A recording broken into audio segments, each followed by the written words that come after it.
Bismillah, Assalamualaikum warahmatullahi wabarakatuh. Selamat pagi semuanya. Kami dari kelompok PPL SMA Negeri 1 Palembang akan menyampaikan presentasi tentang Merdeka Belajar.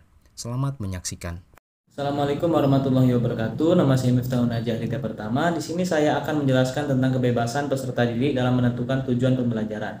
Tujuan pembelajaran adalah deskripsi pencapaian 3 aspek kompetensi, yakni pengetahuan, keterampilan, dan sikap yang diperoleh peserta didik dalam satu atau lebih kegiatan pembelajaran.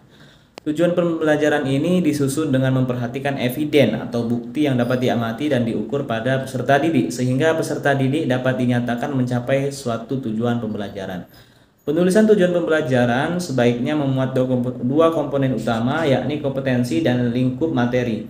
Kompetensi sendiri merupakan kemampuan yang perlu didemonstrasikan oleh peserta didik untuk menunjukkan dirinya telah berhasil mencapai tujuan pembelajaran.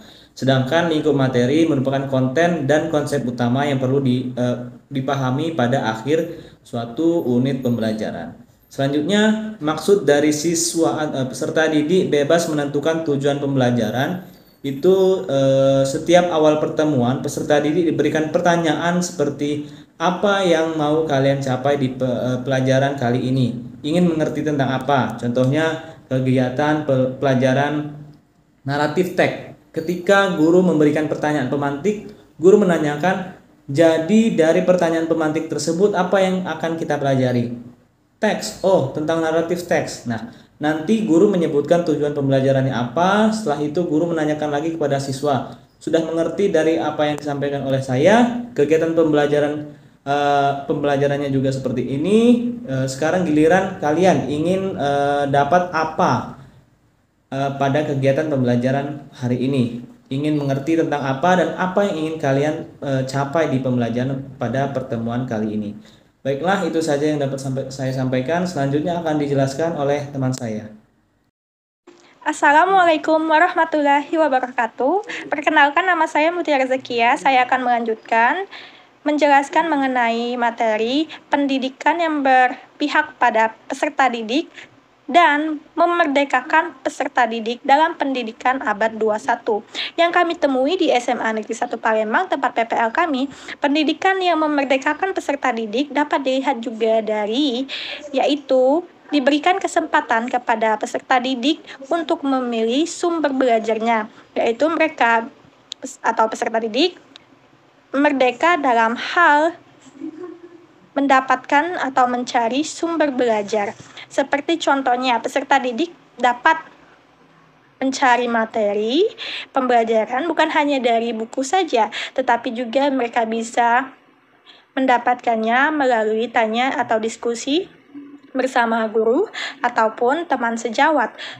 Lalu mereka juga mempunyai kesempatan untuk mendapatkan informasi tentang materi pembelajaran dari Google ataupun internet menggunakan gadget yang mereka gunakan. Karena pada dasarnya di SMA Negeri 1 Palembang pun tidak ada larangan untuk membawa gadget di sekolah, sehingga teknologi pun sudah berintegrasi di kelas pembelajaran di mana peserta didik telah menggunakan handphone ataupun laptop untuk mendukung proses pembelajaran. Terima kasih. Bismillahirrahmanirrahim. Assalamualaikum warahmatullahi wabarakatuh. Perkenalkan, saya Muhammad Abiyu Ashar. Saya akan melanjutkan presentasi Merdeka Belajar yang selanjutnya, yaitu Merdeka Belajar dalam menentukan mata pelajaran. Kurikulum Merdeka pada saat ini merupakan kurikulum yang lebih fokus kepada materi esensial. Karena fokus kepada materi esensial, maka beban belajar di tiap mata pelajaran menjadi lebih sedikit. Hal ini dimaksudkan agar guru lebih memiliki banyak waktu untuk menggunakan metode belajar yang lebih interaktif dan kolaboratif seperti diskusi dan argumentasi, pembelajaran berbasis problem, serta pembelajaran berbasis project. Dampak yang dirasakan dengan adanya program pembelajaran baru ini adalah berkurangnya beban belajar siswa. Salah satunya adalah untuk menguasai apa yang tidak menjadi minat dan bakat peserta didik. Sebagaimana dikatakan oleh Menteri Pendidikan dalam sebuah wawancara di TV swasta, beliau menyampaikan bahwa di dalam program SMA pada masa sekarang tidak ada lagi yang namanya program peminatan yang bagi sekolah yang memakai kurikulum Merdeka. Ia mengatakan bahwa siswa bebas untuk memilih mata pelajaran yang mereka sukai di dalam 2 tahun terakhir saat duduk di bangku sekolah menengah atas. Dan tidak akan ada lagi pengkategorian kelompok jurusan IPA, IPS maupun bahasa. Lebih lagi, beliau menyampaikan bahwa ini merupakan salah satu keputusan atau pemilihan yang bisa memberikan kemerdekaan bagi peserta didik yang sudah mulai masuk dalam umur dewasa untuk dapat memilih. Hal ini diharapkan agar pilihan yang mereka pilih dapat memotivasi diri mereka masing-masing untuk belajar lebih giat lagi, karena apa yang mereka pilih, apa yang mereka jalani sudah sesuai dengan minatnya masing-masing. Sekian, terima kasih. Wassalamualaikum warahmatullahi wabarakatuh. Assalamualaikum warahmatullahi wabarakatuh. Perkenalkan, saya Mila Indriani. Saya akan melanjutkan penjelasan dari rekan saya. Baik, salah satu kegiatan yang memerdekakan peserta didik ialah peserta didik yang bebas memilih ekstrakurikuler sesuai dengan minat mereka masing-masing. Nah, minat menjadi bagian yang penting dalam perkembangan belajar siswa. Mereka yang berminat terhadap materi tertentu pasti akan mempunyai kemampuan untuk lebih memahami dan mudah mempelajari akan suatu materi tersebut. Dengan kata lain, minat belajar adalah dorongan dari dalam diri siswa untuk belajar yang pada akhirnya menyebabkan perasaan senang, menguntungkan, dan mendatangkan keputusan dalam dirinya. Nah, kemudian, dalam konsep pendidikan yang memerdekakan peserta didik ialah membebaskan peserta didiknya untuk memilih ekstrakurikuler. Ekskul memberikan banyak manfaat kepada peserta didik. Kegiatan ekskul dapat mendukung kemajuan peserta didik di dalam bidang akademis, perkembangan potensi, dan bakat mereka. Potensi dan bakat haruslah dikembangkan agar mereka siap menghadapi masa depan, karena potensi dan bakat itu tidak hanya didapatkan oleh kegiatan akademik saja, namun justru malah kebanyakan didapat dari non-akademik. Sekian. Baiklah, saya Mary Fairunisa akan melanjutkan penjelasan dari teman-teman saya.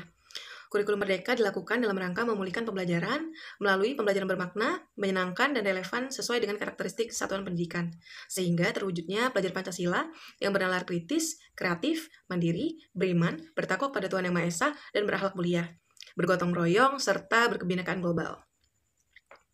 Salah satu cara untuk menciptakan pembelajaran bermakna dan berkualitas tinggi yang diharapkan dalam kurikulum Merdeka adalah melalui pembelajaran yang berorientasi kebutuhan, kemampuan, dan karakteristik setiap peserta didik. Berbicara soal teknologi, secara umum teknologi dapat ditafsirkan sebagai apa saja yang dapat memberikan kita kemudahan dalam berbagai hal. Teknologi memiliki dampak besar pada pendidikan. Kedua hal ini menjadi semakin tidak terpisahkan karena perannya yang saling berhubungan.